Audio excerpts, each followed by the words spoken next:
আপনারা দেখেছেন যে 5ই আগস্ট চলে গিয়েছে, কিন্তু 5ই আগস্টের আগে যে সকল বড় বড় রাজনৈতিক দলের নেতৃবৃন্দরা বাসা থেকে বের হইতে পারতো না পুলিশের ভয়ে, এই ফ্যাসিস্টের ভয়ে, সেই সকল রাজনৈতিক দলের নেতৃবৃন্দদেরকে কিন্তু এই বিপ্লবী ছাত্র জনতাই কিন্তু মুক্তি দিয়েছে।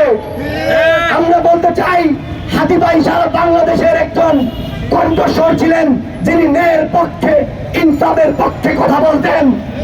আমরা তাও জানি হাদি ভাইয়ের কণ্ঠকে কেন থামানো হয়েছে, কারণ হাদি ভাইয়ের কণ্ঠকে থামিয়ে দিতে পারলেই হয়তো ভারতের সাথে তারা বন্ধুত্ব করতে পারবে।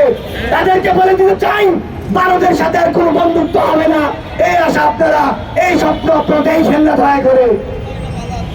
আপনারা জানেন এই জুলাই গণঅভ্যুত্থানে সারা বাংলাদেশের লাখো লাখো ভাই আন্দোলন সংগ্রামে অংশগ্রহণ করেছে। এখন যদি আমাদের সেই সকল বিপ্লবী ভাই বোনদের পাশে সেই সকল রাজনৈতিক দলের নেতৃবৃন্দ যদি এসে পাশে না দাঁড়ায়, ঠিক সেইভাবে জুলাই গণঅভ্যুত্থানে হাতে হাত রেখে, কাঁধে কাঁধ রেখে অংশগ্রহণ করেছিল আন্দোলনে, তার মানে কি আমরা ধরে নিব শুধুমাত্র তাদের রাজনৈতিক ফাইসলা ঘোষণা করার জন্য তারা রাজপথে এসেছিল, নাকি সংগ্রাম এবং বাংলাদেশের অবকাঠামো করতে তারা রাজনীতিতে তারা রাজপথে এসেছিল? ভাইরা আমার, আমরা শুধুমাত্র হাসিনার পতনই চাইনি, আমরা চেয়েছিলাম আমাদের রাষ্ট্রকে সুন্দরভাবে নির্মাণ করতে, আমরা চেয়েছিলাম বিচার ব্যবস্থাকে নির্মাণ করতে, আমরা চেয়েছিলাম মানুষ যেন মানুষের তাদের ন্যায্য অধিকার ফিরে পায়, মানুষ যেন তাদের কথা বলতে পারে। কিন্তু আমরা দেখতে পাচ্ছি 5ই আগস্টের পরে বিভিন্ন জেলায় এবং বিভিন্ন বিভাগীয় শহরে বিপ্লবীদেরকে হত্যা করা হচ্ছে। আমরা যদি দেখি, আমরা খেয়াল করছি যে ফ্যাসিস্ট ভারতে পালিয়েছে, তাদেরকে ফাঁসি নিয়েছে। আরে ভাই, বর্তমানে জেলখানায় যে খুনি পলক থেকে শুরু করে যেই সকল সাবেক ফ্যাসিস্টের দোষরা আছে, এদেরকে ফাঁসি দিয়ে ফাঁসির রায় কার্যকর করেন।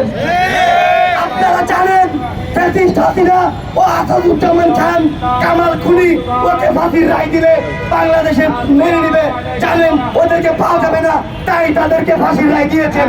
কেন আপনারা যারা বর্তমানে পুলিশ হেফাজতে বা জেলখানায় আছে, বর্তমানে ছাত্র হত্যার দায়ে তাদেরকে ফাঁসি দিতে পারেন না?